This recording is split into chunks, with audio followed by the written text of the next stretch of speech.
Page 41. Yeah, in the packet. In the book, it is 9:45 in the book.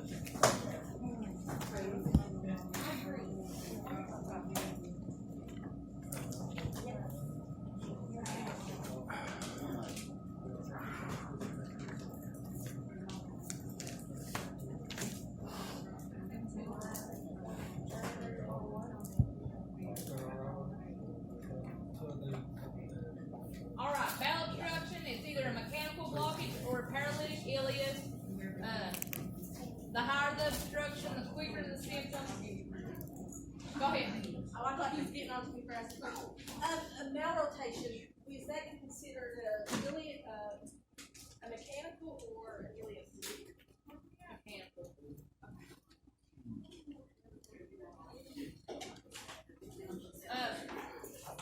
Quicker the symptoms, the higher the obstruction. If they vomit, it may smell kind of like a bowel movement fecally. Decreased electrolytes, they may have some hypovolemia, abdominal distension, constipation, and they won't be able to pass any kind of gas. Bowel sounds, most of the time they're high pitched above the area of the obstruction at first, but then they end up having no bowel sounds. If you listen and they don't have any bowel sounds, more than likely it's bowel obstruction. So is it gonna sound like a brewery? No. When we go to the sim lab, it's got settings I can set it on like hyperactive, that way you can hear. Sounds good to me. Contents cannot pass through the intestines. It can be a small bowel obstruction, it can be a large bowel obstruction, partial, where some of the contents gets through.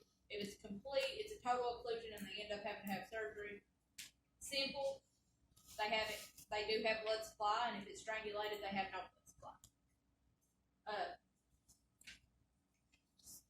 Small bowel obstruction, surgical adhesions, hernias, cancer, strictures from Crohn's disease, intussusception, which is like when the bowel kind of folds back on itself. Large bowel obstructions with colorectal cancer, diverticular disease, adhesions, ischemia, volvus, Crohn's. Your non-mechanical, they'll have reduced or absent peristalsis due to altered neuromuscular parasympathetic innervation. Paralytic ileus is a big one, and that's usually with abdominal surgery. They can have it with peritonitis, inflammatory disorders, electrolyte imbalances, thoracic or lumbar spinal fusion. And that usually does happen with any kind of abdominal surgery to an extent. Whenever they come out of abdominal surgery, they'll say they can't eat or drink anything till bowel sounds come back. That's why. These are your types of bowel obstructions. I know you probably can't see it real good, but if we know those, just know a bowel, like signs and symptoms of a bowel obstruction, large bowel, small bowel, but you don't really have to go into more like if it's a hernia that's doing it, or if it's strictures or anything like that. You okay?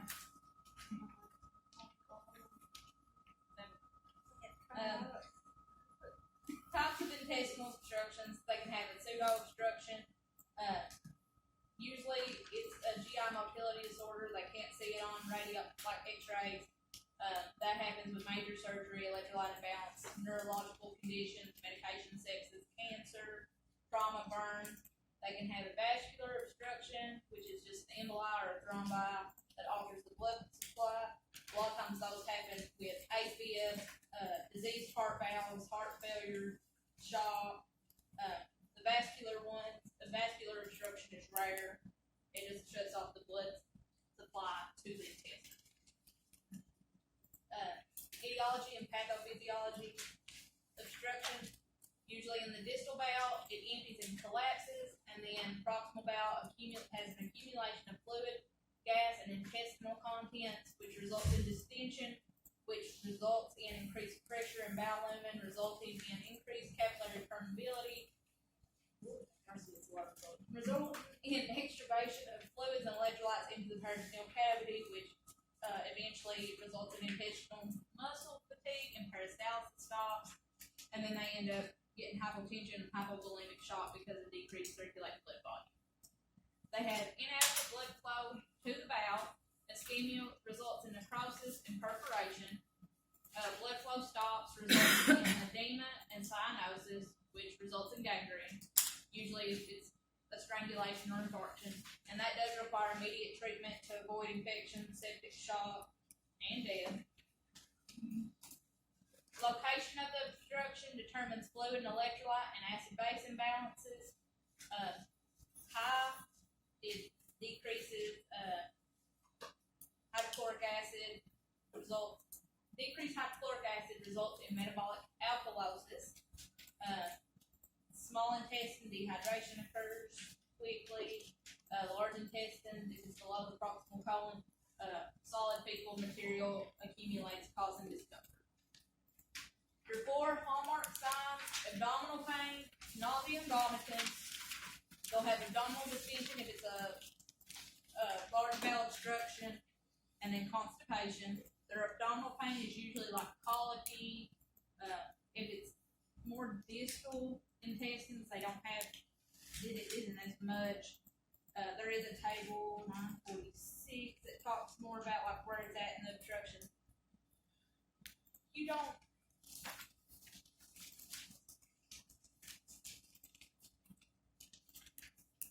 no, I would know the ones with the large bowel for sure, kind of how it changes.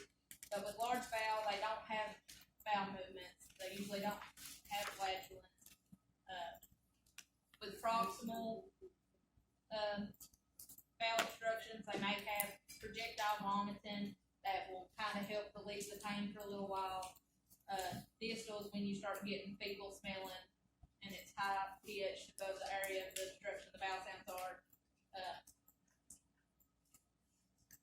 They don't usually vomit that much with large bowel obstruction. And then if they have strangulation of the intestines, it's severe constant pain. It happens really fast. But the order and degree depends on the cause, the location, and the type of obstruction. Diagnostic studies: history and physical, imaging, abdominal x-ray, CT scans, contrast enema, sigmoidoscopy or colonoscopy. Usually they like those with the large bowel obstructions because they can visualize everything. Blood tests, CBC, blood chemistry. They'll have an increased white count with strangulation or perforation. Usually with that perforation, then they start having white peritonitis. That's why that white count goes up. Increased hematocrit, decrease if they have hemoconcentration, but if they have a lot of bleeding, then they're going to have decreased hemoglobin and hematocrit. Serum electrolytes, BUN, creatinine, metabolic alkalosis if they're vomiting. Treatment does depend on the cause. If it's strangulated or perforated, it is emergency surgery. Resection, obstructive segment, anastomosis, or they may have a partial or total colectomy or ileostomy with obstruction or necrosis. Some of these bowel obstructions will resolve on their own, but if they're completely obstructed, then they'll have to have surgery. They can also do colonoscopies that remove polyps, dilate strictures, laser destruction, and remove tumors if that is what may be causing the obstruction. Big thing with bowel obstructions: keep those people NPO. They'll need fluids. They'll need antiemetics, Zofran, Fibrin. Most of the time they get an NG tube. That's the first thing that you do. You go in, you hear that they have no bowel sound. 90% of the time, the doctor will order NG tube and tell them NPO. Usually they will obtain cultures, make sure that they don't have any kind of infection in their blood, and they get an IV antibiotic. And then they'll end up with parenteral nutrition, especially if they have this NG tube for a long period of time and the bowel obstruction isn't resolving on its own. With a malignant obstruction, what they do is mortality a lot of times with these. Have you ever had that? What?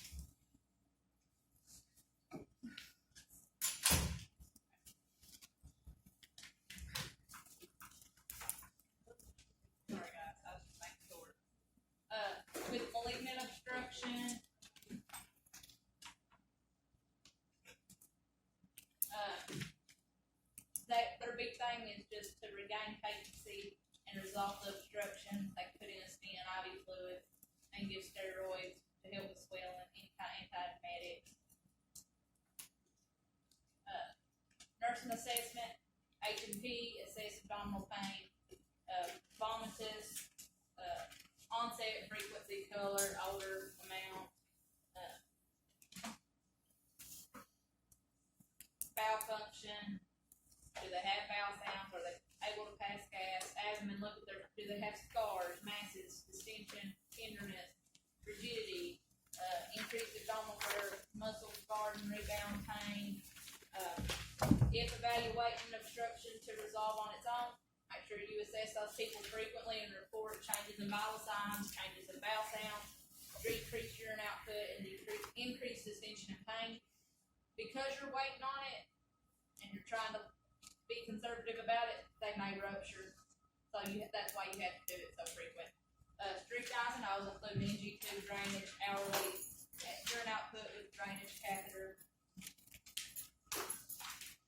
Your nursing diagnosis, acute pain, fluid imbalance, goal, relief of obstruction and return of normal bowel function, minimal to no discomfort, normal fluid and electrolyte and acid-base balance.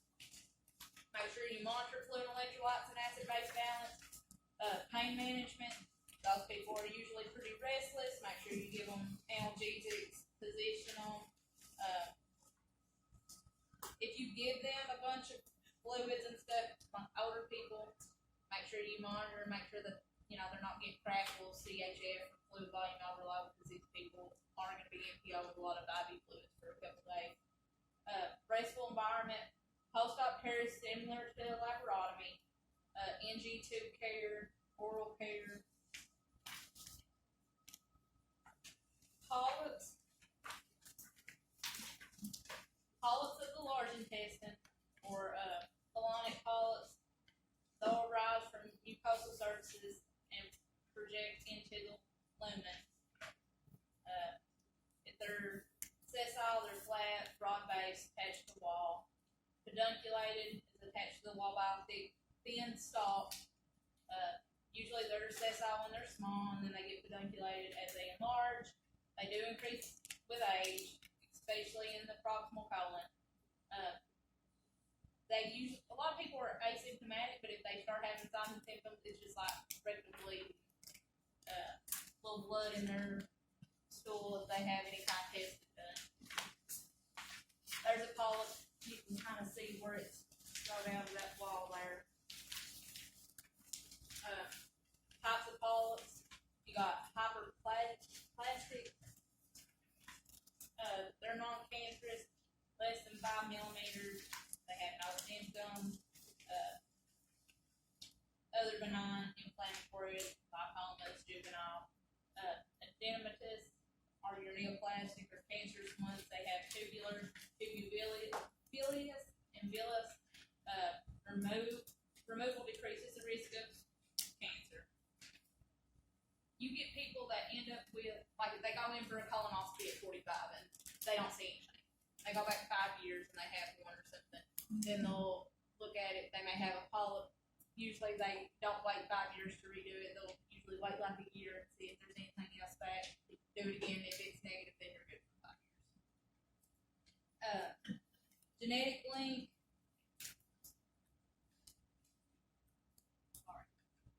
Familial adenomatous polyposis, or FAP, you'll need to know about it. It is an autosomal dominant and recessive. DNA testing is needed.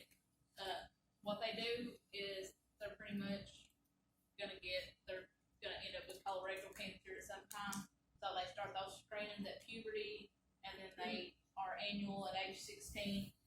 They may have hundreds or thousands of polyps that will become cancerous by age 40. It requires removal of the colon and rectum by age 25. So those people will end up with a permanent ileostomy by age 25. At risk for other cancers, so they have to have lifetime surveillance. But the big thing with them is just the colorectal screening that starts at 16, yearly at 16. If they end up with an ileostomy, do they remove the rectum and anal? Rectal and colon. big thing to know, the age. Age that they do annual screenings way earlier than what normal screenings start at like 40, 45. Now, if you've got like first degree relative, then they may start them at 35. But most of the time, they're between 40 and 45 when they start them. If there's nothing, it's every 5 years. Might go up until age 60. And then after 60, I think they only do them like every 10 years or something if needed. So you would only know if you have a family member, probably. At 40 or 45, it's supposed to be every 5 years regardless. Right, but you would only know to get spread tested at 16. If they have the FAP.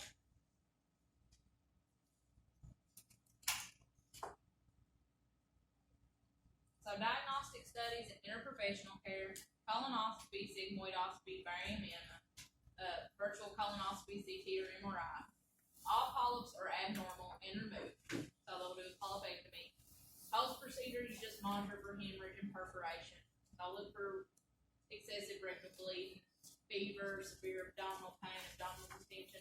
A lot of times with colonoscopies, they will come out with a little bit of abdominal distension because they put some air in there.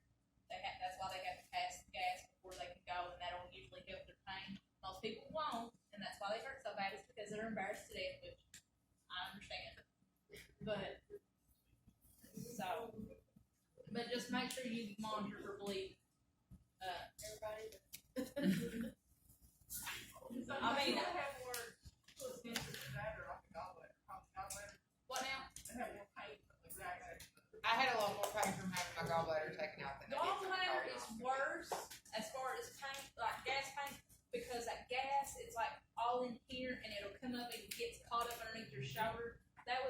I didn't have my gallbladder taken out, but I got the gas pains when I had my C-section.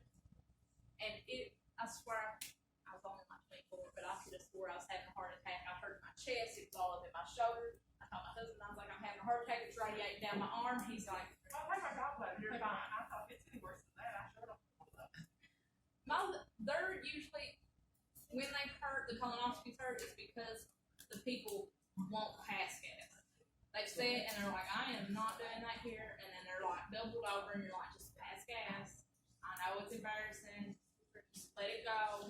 And usually they will tell you that it feels 100 times better once they actually get it out, but it's fighting them to get them to pass gas.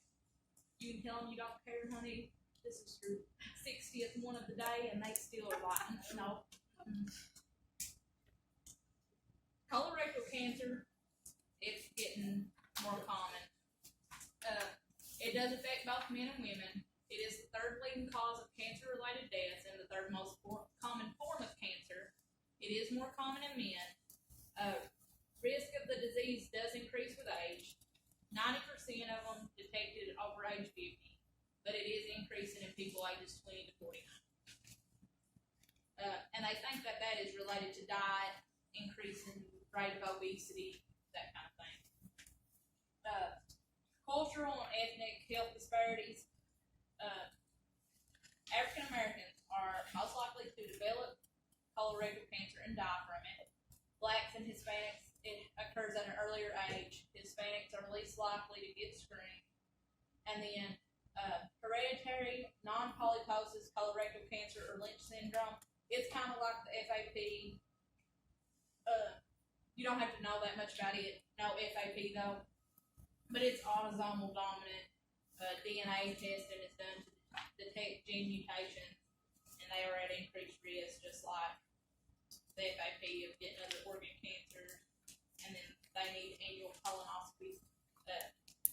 Women also need yearly, like, ovarian, endometrial screenings too, because they can get that kind of cancer. Increased risk for that. There is no single risk factor.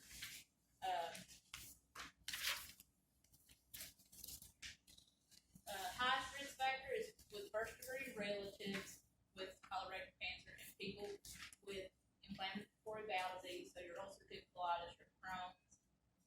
If they have a family history with CRC or FAP, hereditary forms, abnormal KRAS gene, other risk factors, things like obesity, smoking, smoking, eating a bunch of red meat, 7 servings of red meat a week, more than 4 alcoholic drinks in a week, diabetes.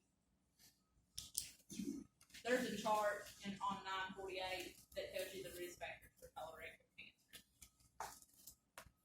Factors that decrease the risk: healthy weight, physical activity, limit alcohol, no smoking, diet high in fruits and vegetables and grains. It usually starts from a polyp on the inner lining of the colon or rectum, and it grows for 10 to 20 years. It invades the wall of the colon or rectum, lymph nodes, and vasculature and spreads. Venous return from colon and rectum is inferior rectal vein to portal vein to liver metastasis, and then it'll go to the lungs, bones, brains. You don't have to know the staging. No zero is it's not really spread anywhere, and stage, 4 is it's spread to other organs and lymph nodes. Symptoms usually do not appear.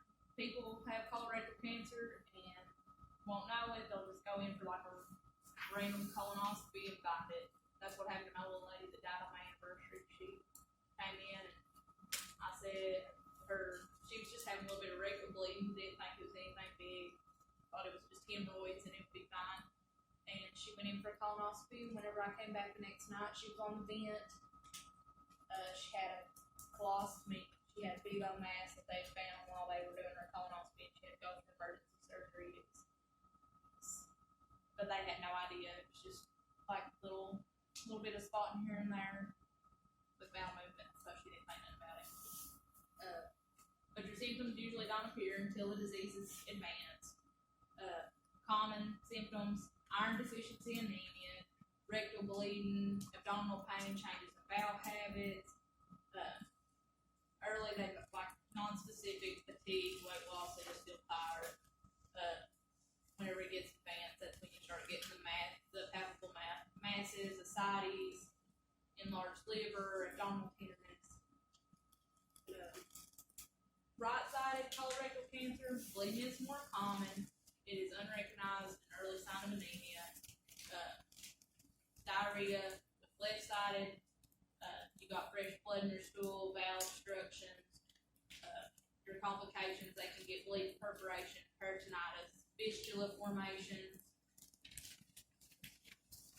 There's a picture that kind of shows you manifestations that's actually in your book too. Depending on where the colorectal cancer is, it'll have different types of symptoms.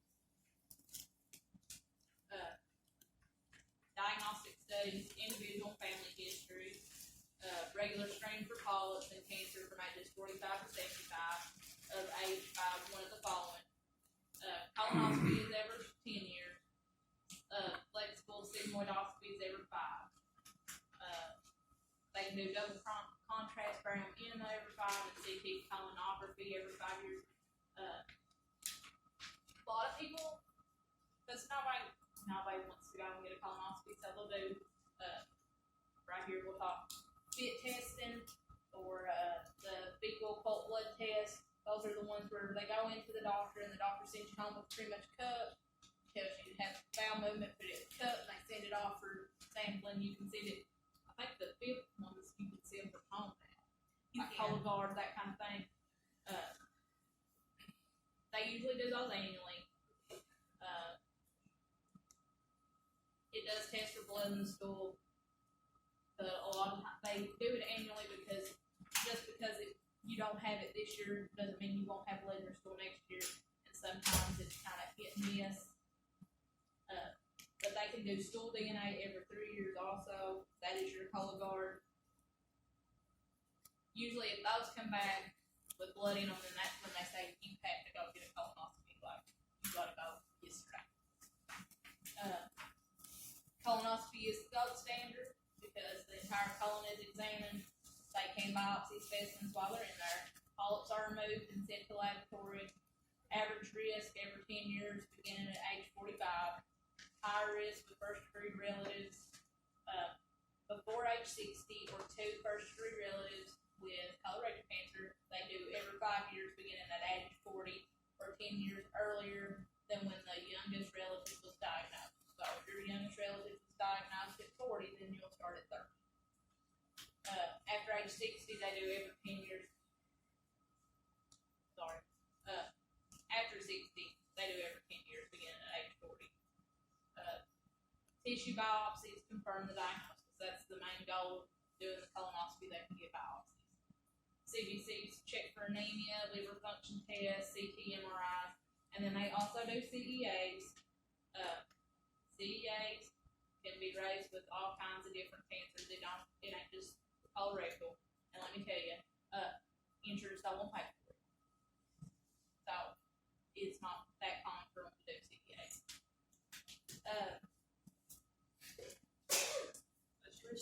Thank you. Sorry. Prognosis and treatment correlated with pathologic staging of disease. Tumor, no metastasis. Like I showed you the staging. Stage 4, it's went to the other. It's metastasized to other organs. It's went to lymph nodes. Prognosis does worsen with greater size and depth of tumor, lymph node involvement, metastasis. Most everybody knows somebody with cancer, and you know they stage higher and it's worse. Surgical therapy, your goals: complete resection of tumor, thorough exploration of the abdomen, removal of all lymph nodes that drain the area, restoration of bowel continuity, and then prevention of surgical complications. Polypectomy during colonoscopy is used to resect colorectal cancer. It is successful when resected margin of polyp is free of cancer. Cancer is well differentiated. No lymphatic or blood vessel involvement is apparent. Now, if they go in there and there's a big old mass, they cannot resect that. They'll end up having to go in. That's usually, I had one that was a big enough mass that they weren't able to do anything with it, that he came to PACU and was sent from PACU straight back for X-Lab. You ever had that happen? Yes, I have. That sucks. It does. Decision for surgery does consider staging, location, ability to restore bowel function, and continence. Stage 1 tumors, that's the ones that are usually pretty easily removed more with colonoscopy. Removal of the tumor in at least 5 centimeters of surrounding intestines and nearby lymph nodes.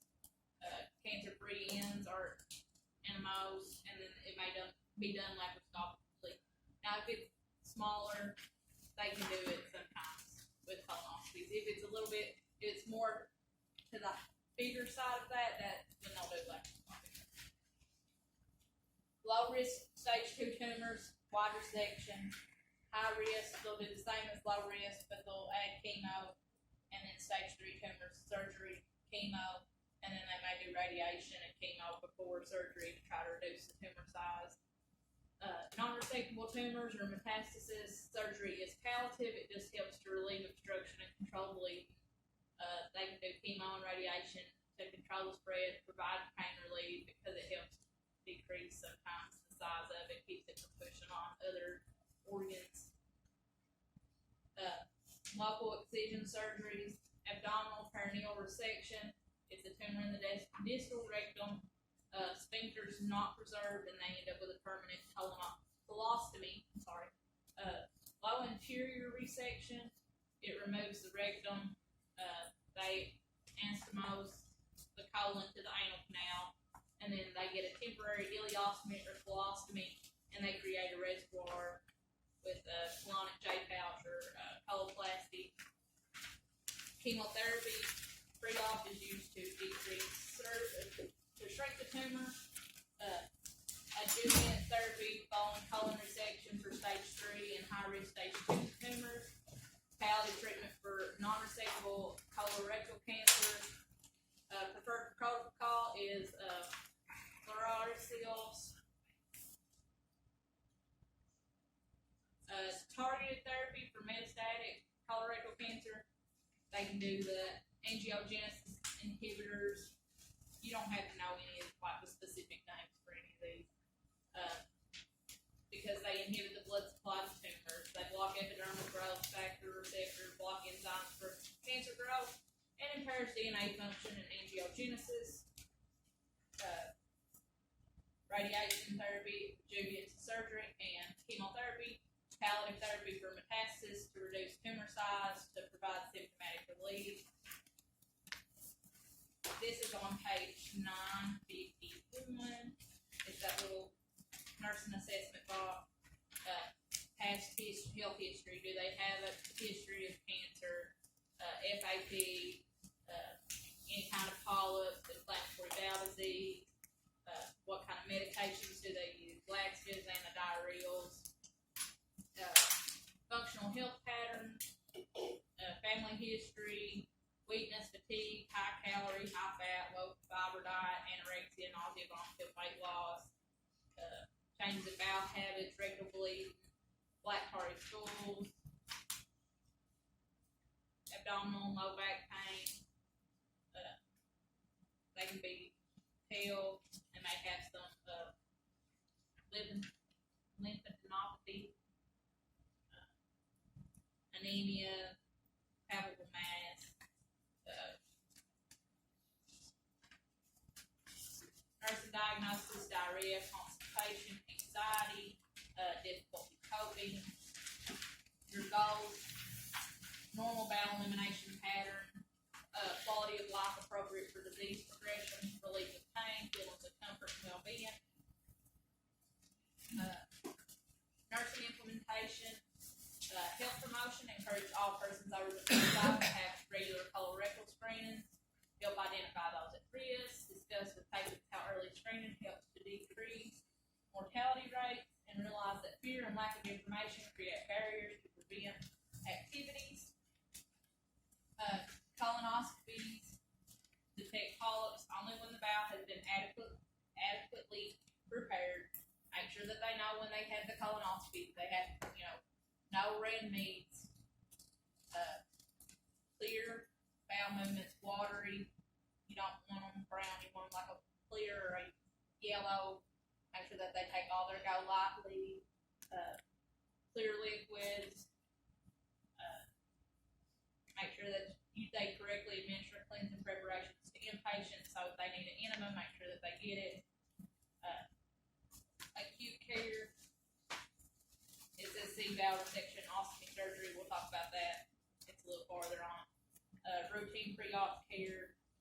More extensive surgeries may have drain care, wound care, ostomy care, and teaching. They do have ostomy nurses, wound care nurses. You can always have them come and help. They may come out with a JP drain, hemovac. Make sure you keep eyes and O's on those. Ambulatory care, psychological support. Make sure that you assess their feelings about their prognosis. Make sure that they have family support, emotional support.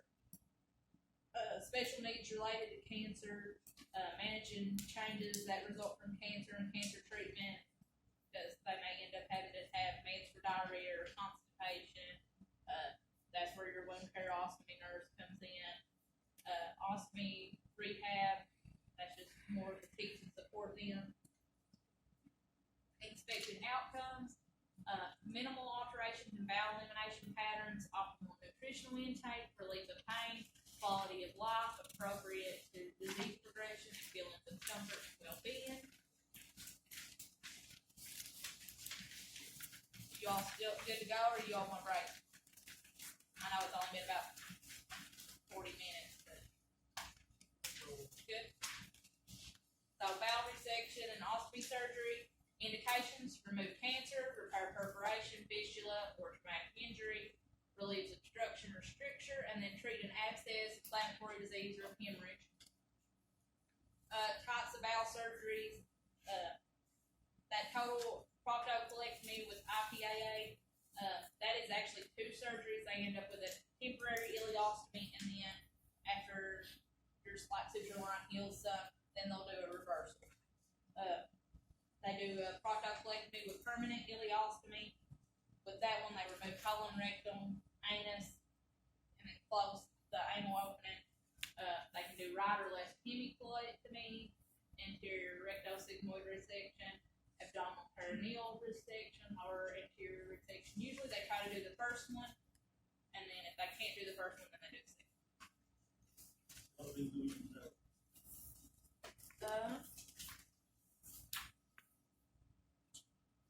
Really none of those. Okay. This is what you will need to know: ostomies, colonoscopies, ileostomy. As we go on, I'll be able to. Surgically created opening, stoma, abdomen for fecal elimination. Name for the location. If it's in the ileum, it's an ileostomy. Colostomy.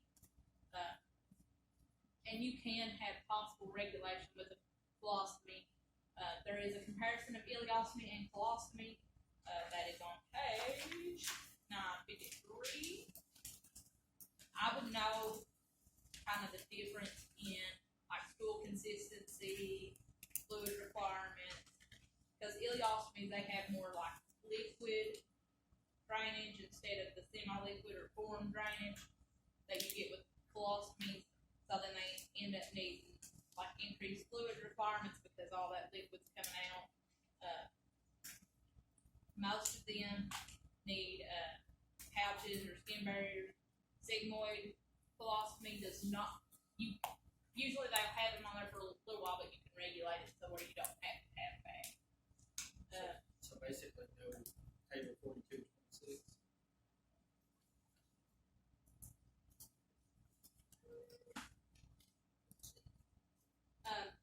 They may be temporary or permanent. There's your type colostomy that's on page 953. You don't really have to know that much about that anyway. Why would you have to have a double-sided colostomy? Just depends on where the cancer's at, like where the mass would be at. But they may have to cut that part out for a while and then So they just sew it back together? they can. So they just cut it so it can heal and then that's how they have double-sided.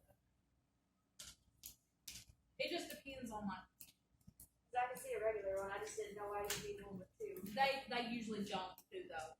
Those have you I've never seen. There's a lot look like it's the drainage fistula or. Yeah, fistulas and that kind of thing. But they don't like to use those because it's a lot. You know, having one area is enough that people have a hard time with, and then you put two, then it becomes a big mess. So, continent ileostomy is a terminal ileum that's made into an internal pouch with a nipple valve and an abdominal stoma. They usually do this with FAP or ulcerative colitis. The pouch is a reservoir for stool. They make like a Koch pouch is what it's usually called. It is manually drained by insertion of a catheter that is fitted in the little stoma area and draw it out. Low residue diet because they want more fluid stool. Permanent ostomy, traditional one. In stoma, distal bowel removed. Permanent stoma. Distal bowel is oversewn, pockle, anastomosis, and the stoma is closed. It's called a Hartman's pouch. It shows it on 954. Loop stoma is usually temporary. It loops the valve to the abdominal surface. Anterior wall is open for fecal diversion. Distal opening to drain mucus, and then the plastic rod is placed 7 to 10 days. That's also on page 94, right below the. Double barrel stoma, bowel is divided, 2 stomas are created, both proximal and distal ends through the abdominal wall. Proximal is fecal diversion, distal is mucus fistula. It is usually temporary. There is your little Hartman's pouch down here, and then there's your loop colostomy with the little middle red bar there. Pre-op, psychological preparation and emotional support. That's a big thing. Education, wound care, wound ostomy nurse consult and education. Stoma site selection It's usually within the rectus muscles because it decreases the risk of a hernia. You want it on a flat surface because those pouches, if you put it on a flat surface, they're less likely to leak. If they leak because of the bowel contents and stuff, it's kind of acidic and it makes big places on their skin. So you want to try to keep it as much of a seal on it as possible. Patients, you want the patients to be able to see it, but you want it to be in a place that it's easily hidden. I know a girl that I knew her for like a year. Didn't have any idea she had a colostomy. No idea. And one day, and she said she wore leggings a lot because it was in a place where she could put the bag down in it, and it wouldn't show. She'd had it for a couple years. She kind of knew what to expect and that kind of thing. And I would have never known she had it. We were just talking about GI stuff, and she said, "Well, I have a colostomy," and I was like, "What?"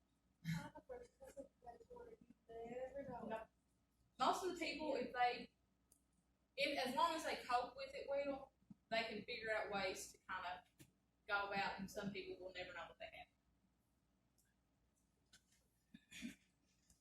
Post-op care, wound management, make sure if it's a closed wound, monitor incisions and sutures. If it's an open wound, dressing changes, monitor drainage, assess wound, drainage for inflammation, infection, monitor fever and white blood cells, assess for complications, delayed wound healing, hemorrhage, fistulas, infections. Ostomy characteristics, I would probably know that.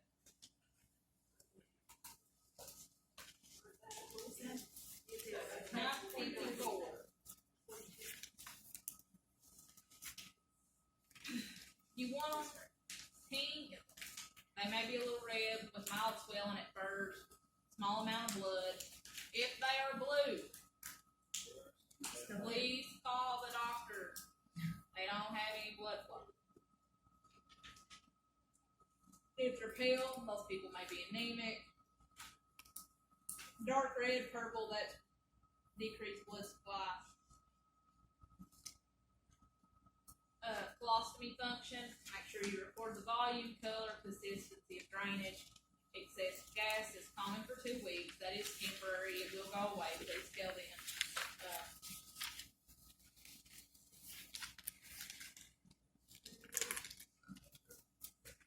Ileostomy function, 24 to 48 hours, they may have minimal output. That is normal. When it returns, they'll have 1,500 to 1,800 mLs a day. So you need to monitor for fluid and electrolyte imbalances. The bowel does adapt and increases absorption. So once the feces kind of thickens, the volume will decrease. Colostomy and ileostomy, if they clean out the bowel really good, it may take them a couple days before you even see anything. Now, if they don't clean it out really good, you may see a minimal little bit as it starts, but if they clean it out real good, you may not see it for a couple days. Crohn's disease, they have an increased risk for obstruction for 30 days. The IPAA, they'll have 4 to 6 stools a day, adapted 3 to 6 months, and then the anal sphincter controls defecation. Anal canal, transit incontinence and mucus. Even though they have a colostomy or ileostomy, as long as if they still have like something wrong with the rectum, they still have the rectum. They may leak like mucusy looking like drainage. Status normals. Most of the time that'll lessen. Kegel exercises after 4 weeks. Perianal skin care. They can also have found rectal pain. Patient and caregiver education.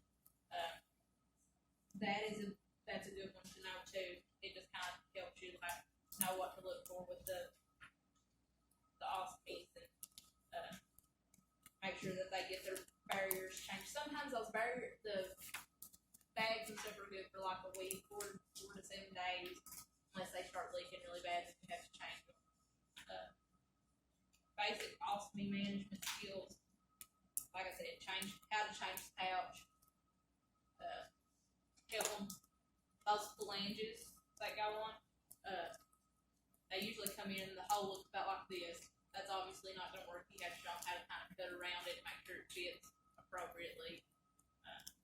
You want it to not be like tight around the stoma, but close enough to it that it's not gonna, the drainage ain't gonna get on your skin. They do make a barrier that you can put up underneath it, keeps it held on a little better, keeps that skin from getting excoriated.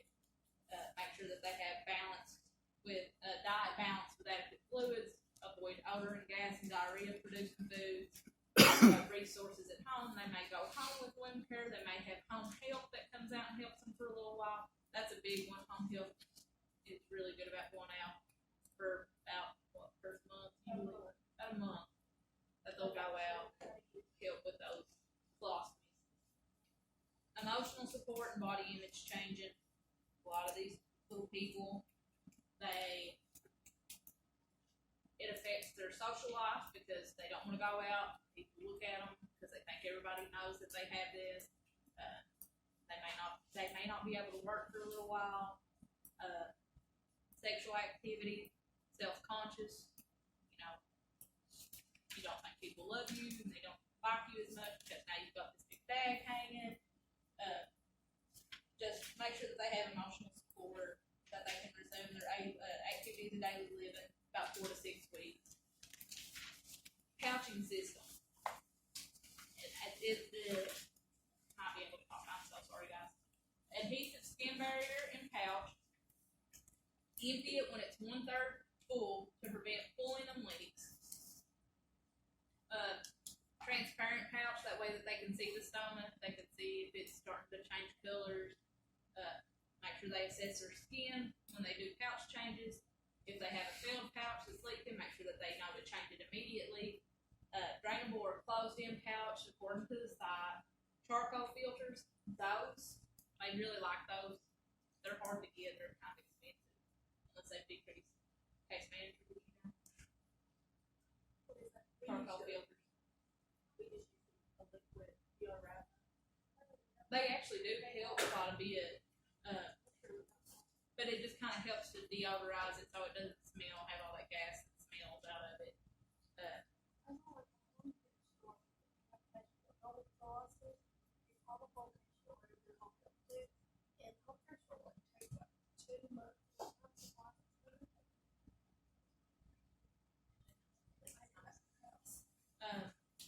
They can do irrigation for regulation. They'll like irrigate it's kind of the same way like as an enema, you can put some stuff in there and irrigate that stoma out. Bathing, showering, swimming, no harm to the stoma, they can do that. Secure pouching, this tool is caustic to the skin. The best pouch is open-ended, drainable. They make them where they either like Velcro, it's like a Velcro type opening, you roll it up, snap it, make sure that it don't leak. Fluid intake at least 2 to 3 liters a day. Teach about fluid and electrolyte imbalances, especially sodium. Increased risk of obstruction because they have a narrow lumen. Make sure that they chew thoroughly, especially nuts, raisins, popcorn, coconut, mushrooms, olive, stringy vegetables, foods with skin, dried fruits, and meats with casings. A random question. Sure. I might not even know the answer to this, but you said you want them to swim. You know, pool chemicals. Do you think that's effective at all? It will. It does my mom's. Anyway, I was gonna say it just depends on how long she's in the water and if she gets dried off. Gets it good Time dry it. and that kind of thing. Yeah. Most of the time, It did my son. He had one for 6 years. He was able to swim and do everything as long as it, was covered and only it. that's what I was gonna say. It's probably a lot of He it had has to do great with skin. how long it's exposed. What kind of side effects would it cause if it didn't cause problems? Just skin breakdown, irritation, maybe adding a little bit more redness, irritation type. Yeah, she,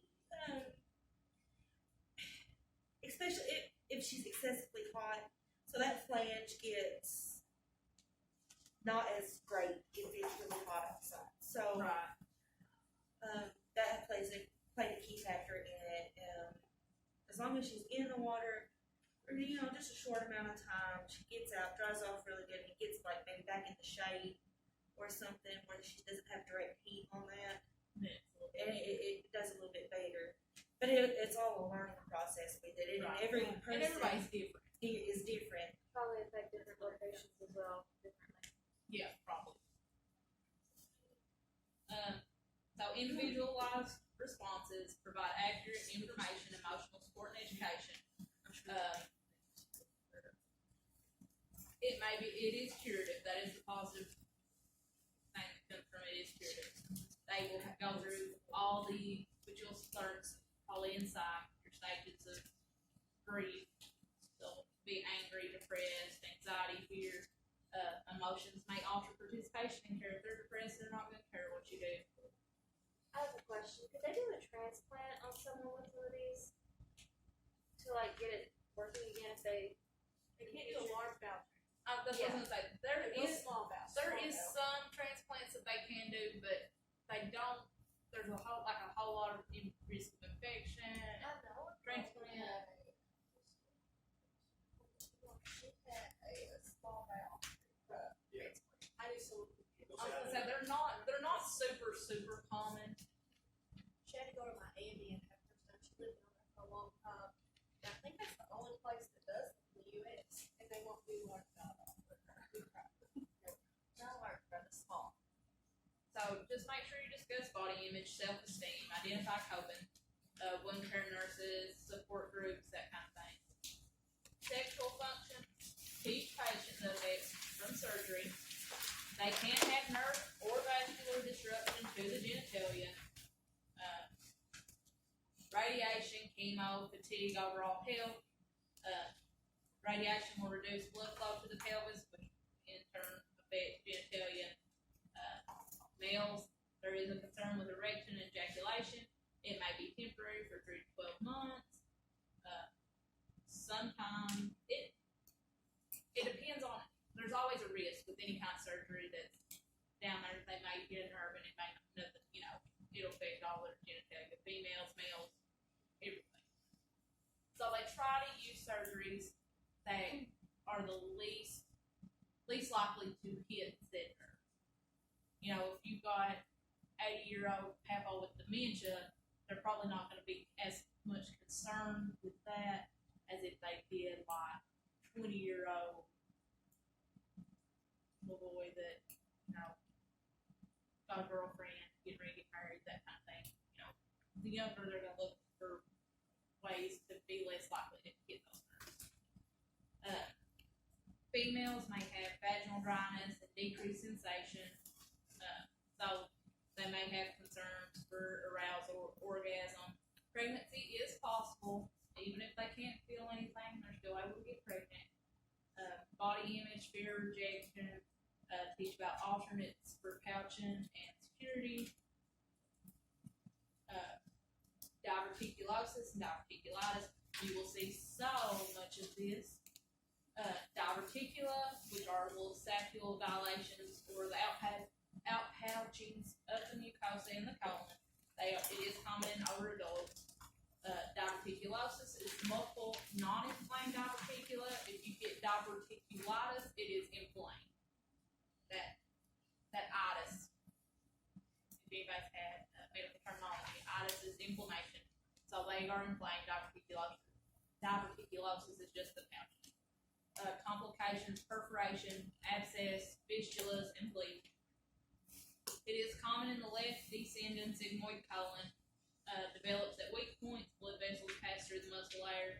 It can be genetic, it can be environmental factors that cause it. Main factors, constipation, lack of dietary fiber. Other factors, obesity, inactivity, smoking, excess alcohol use, and NSAID use. Vegetarians are less likely to have diverticulosis or diverticulitis. Diverticulosis, it is mostly asymptomatic. Abdominal pain, bloating, flatulence, changes in bowel habits. It can be serious if they start bleeding or if it becomes inflamed, they get diverticulitis. Diverticulitis is acute pain, usually in the left lower quadrant. They'll have distension, decreased or absent bowel sounds, nausea, vomiting, symptoms of infection. Older adults, you will find out that older adults do not present with the normal symptoms, like with appendicitis.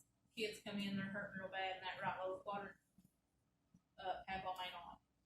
He may not. He just may say, "I'm just tired. I don't feel good. Little nauseated, no big deal."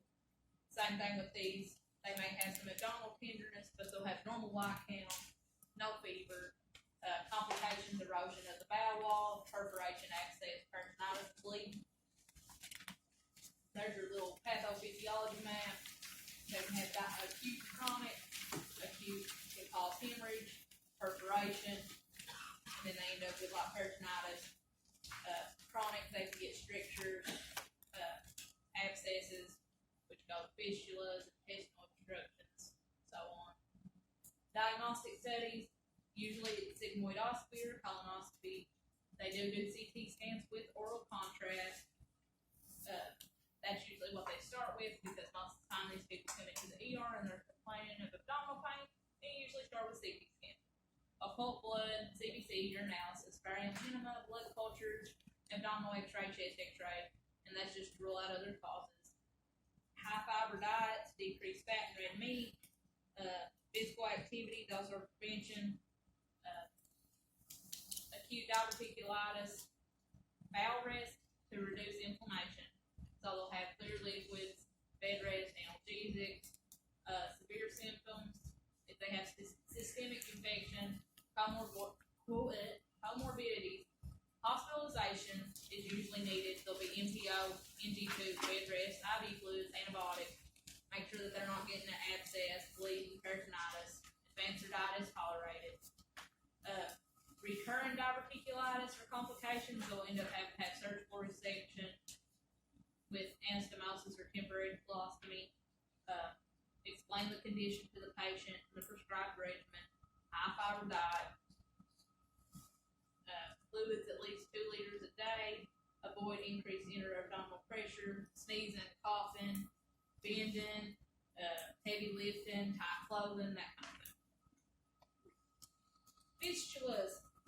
With diverticulitis and diverticulosis.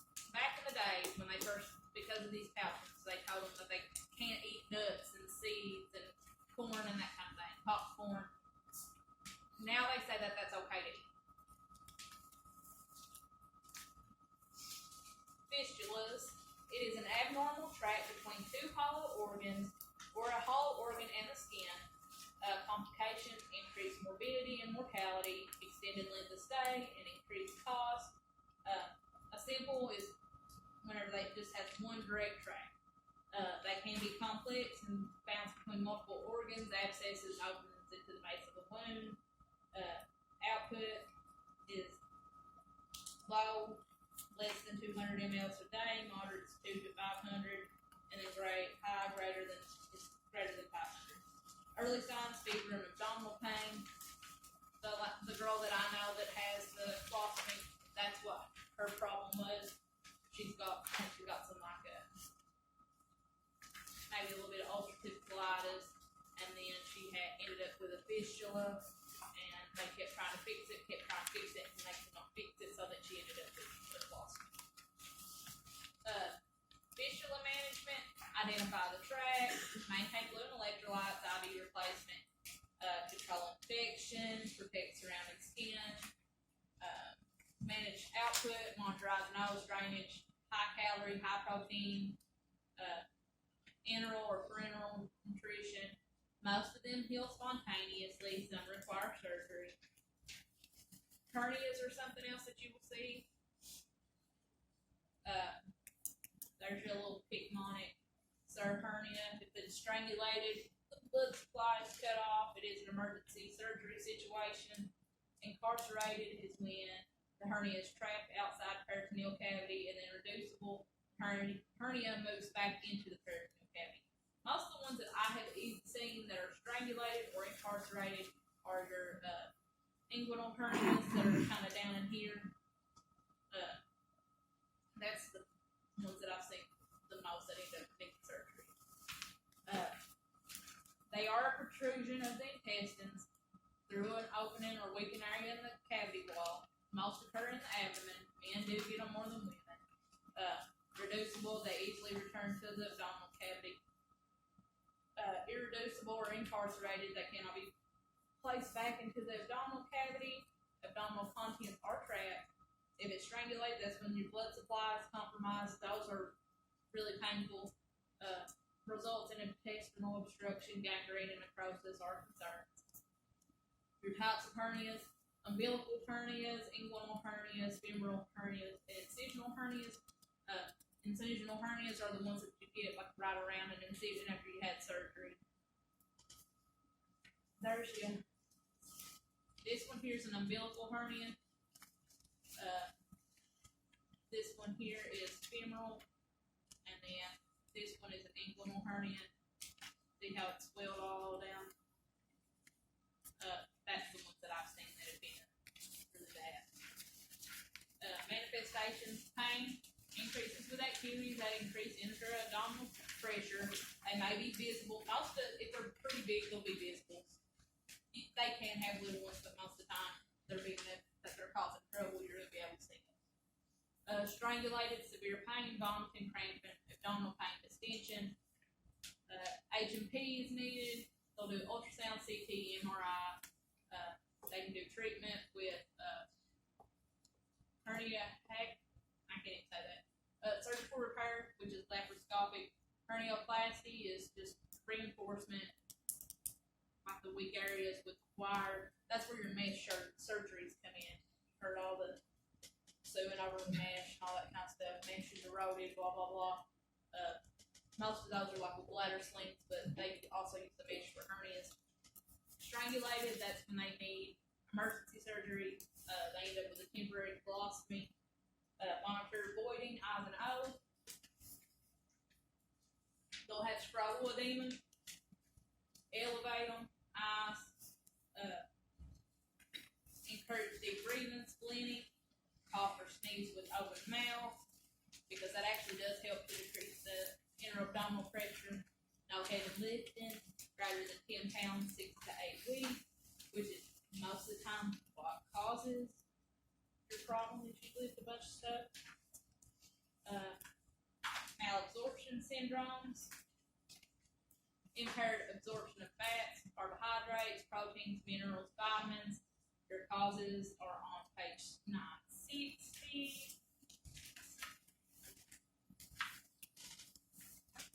Parasites, chronic pancreatitis, cystic fibrosis, heart failure, lymphoma, celiac. Celiac's a big one that you'll have to know.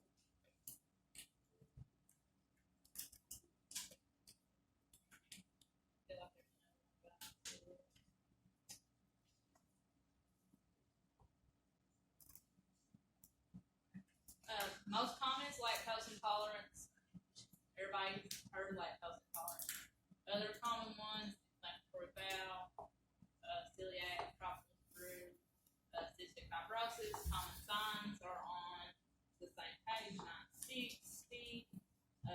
Most common ones are weight loss, diarrhea, and then diarrhea, which is that bulky bowel smelling, yellowish, gray, greasy looking stool. Diagnostic studies, stool studies for fat, serologic testing for celiac disease, which is often autoimmune, so I've seen it. Most of the people I've seen with celiac disease, they've had type 1 diabetes. CT scan, endoscopy, capsule endoscopy, small bowel, lactose tolerance test, CBC, PT, vitamin A, keratin, cholesterol, calcium. Treatment depends on the cause. Celiac disease. Is there anything under malabsorption that we can do? Just celiac.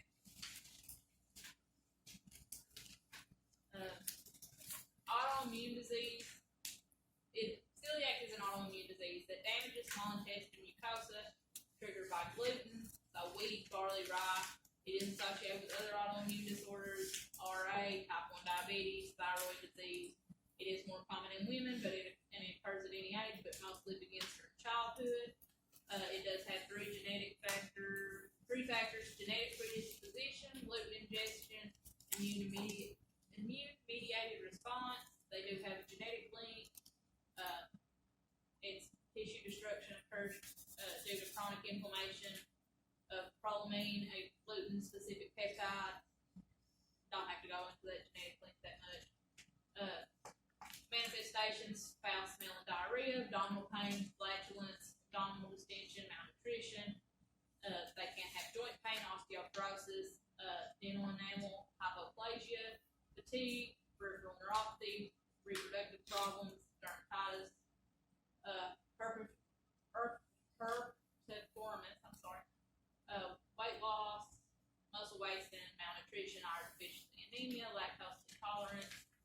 They'll do screening, H&P, serologic testing for folate, iron, cobalamin, which is B12, histologic analysis of small intestine. That's usually done with colonoscopies. Treatment is a gluten-free diet. Monitor nutrition, anemia, bone density. Make sure that they're educated on reading food medication labels, where to buy gluten-free products, because a lot of your fast food restaurants don't give you a whole lot of gluten-free options. And then there is also resources, lactase deficiency. Lactase breaks down lactose into glucose and lactose. It does have a genetic factor. In general, lactase deficiency is usually in Asians or African ancestry. Premature birth puts them at risk. And they think that a lactose malabsorption results in bacterial overgrowth, and it promotes lactose fermentation in the small bowel, and then intestinal damage interferes with absorption. These people have bloating, flatulence, cramping, abdominal pain, and diarrhea. It occurs within 30 minutes of ingesting lactose. This is like your lactose tolerant, how they get lactose-free diet, or they take lactate, monitor their calcium. It is diagnosed with lactose tolerance test or genetic testing. Short bowel syndrome.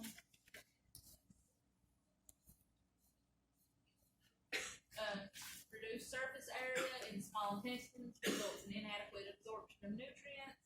If they have damage to intestinal mucosa, congenital defect, surgical removal of 75% of small intestines.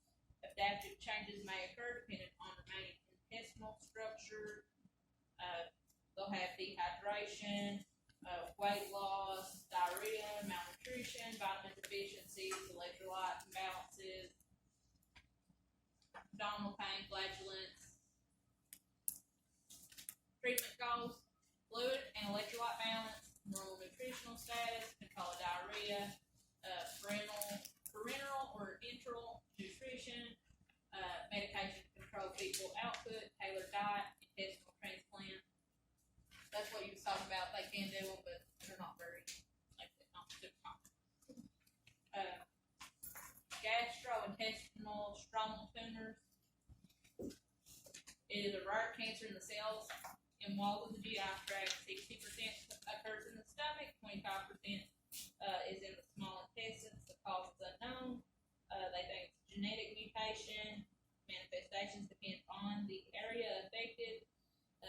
Early symptoms: they may get hungry quick, or they may get full quick. Fatigue, bloating, nausea, or vomiting. Change the bowel habits. Late GI bleed, obstruction. They'll be diagnosed with biopsy, CT, MRI, endoscopic ultrasound, and then they treat it with surgery or like chemotherapy drugs. Anorectal problems, hemorrhoids. Everybody knows somebody with hemorrhoids. Dilated hemorrhoidal veins. They can be internal, which is above the internal sphincter. External is outside the external sphincter. Increased anal pressure and weakened connective tissue results in downward displacement, which results in dilation.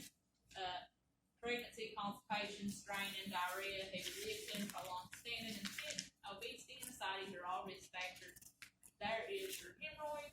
These up here are, this is your external sphincter. These are your internal hemorrhoids. These are your external. You can see them from the outside. That one there is thrombotic purple area.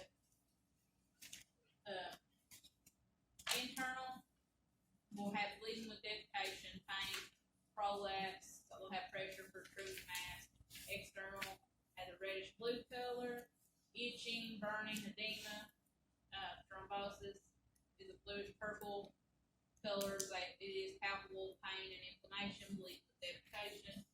That's the ones that they are big to come in and do hemorrhoidectomy and remove those. Diagnosis, external is inspection and digital examination. Internal is digital examination, anoscopy and sigmoidoscopy. Therapy, high fiber diet, increase fluids, prevent constipation, reduce drainage, ointments, creams, suppositories, astringents, stool softeners. Treatment is conservative if it's external unless it's thrombosed. Internal will do rubber band ligation.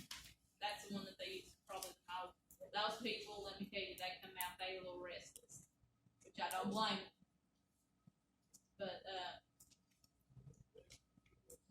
what now? Got a rubber band out here. Right? So, they usually actually come out hurt pretty bad.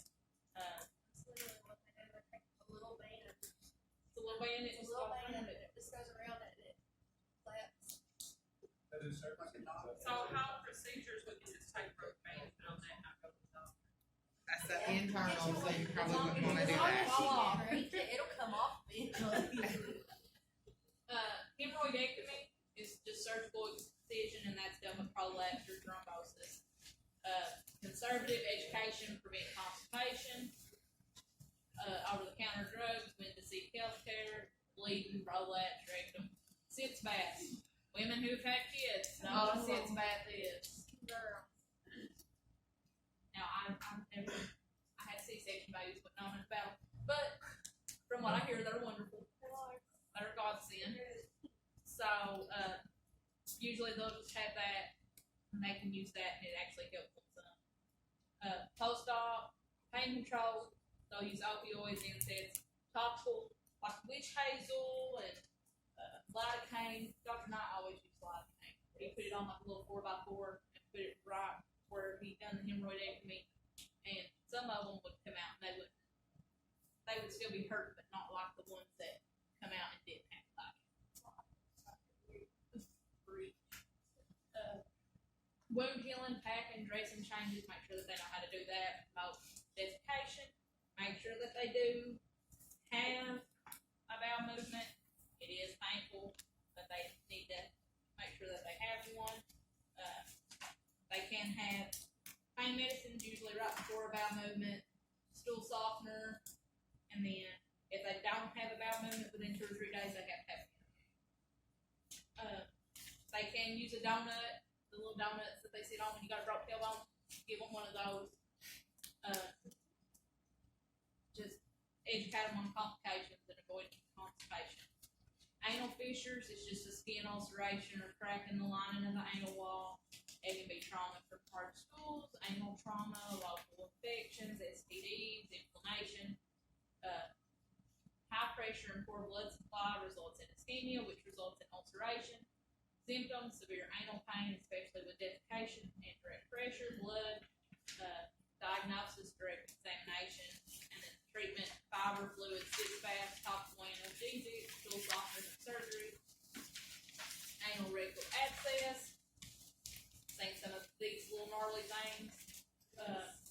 Perianal collection of pus due to obstruction of an anal gland, which results in an infection, which results in an abscess. They'll have local severe pain and swelling, foul smell and drainage, tenderness, fever, sepsis. A lot of these are caused from either E. coli. E. coli is a big one. Strep, staph. They are diagnosed with rectal examination. They can do surgical drainage and antibiotics. Those people may come out with a little Penrose drain. It's about, well, I guess it's about that big. It ain't as big around as a pencil, end of a pencil. And it just helps drain some of that pus out. They'll be on antibiotics. Have them lay on their abdomen or side. They can have warm compresses. Make sure that they're dressed daily because it is going to drain. A moist feed position, low fiber diet, wound care, perianal hygiene, follow-up care. There's your big perianal abscess. fistula. It's an abnormal tunnel from the anus or rectum to the skin, vagina, or buttocks. Proceeds or is due to abscess or complication from Crohn's. They'll have bloody, purulent, or fecal drainage. They do use a fistulotomy for surgery. If it's complex, they'll do a lift procedure, which is ligation of the intersphincteric fistula tract, rectal flags, plugs. I ain't never seen none of that done. That is above where I've ever worked. Anal cancer is uncommon, but the incidence is increasing. Risk factors: smoking, homosexual men who are HIV positive, immunocompromised, women with cervical, vaginal, or vulvar cancer. Manifestations: rectal bleeding, rectal pain, fullness, and changes in bowel habits. Screening is DRE and an anal pap. Diagnosis: they'll do anal endoscopy and with biopsy or endoanal ultrasound, and then they can do surgery, chemotherapy, low dose radiation, and then I say the nastiest for last. Polyodontal cyst, the sinus, they have the cyst, but same thing. It's a small tract under the skin between buttocks and the sacrophalangeal region. It is congenital origin, non-epithelium and hair. Irritation may cause cyst or abscess, resulting in pain and swelling. Treatment of abscess is irrigation and drainage.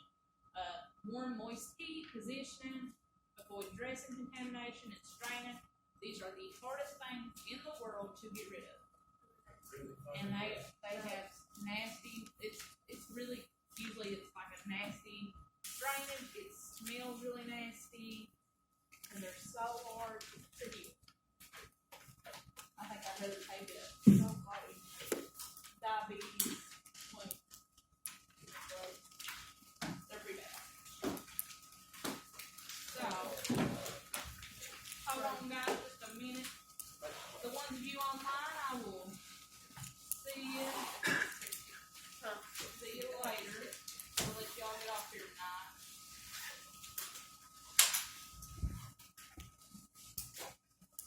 Okay guys, so I had the sim lab because some of you said that you couldn't hear real good on the Shadow Hill.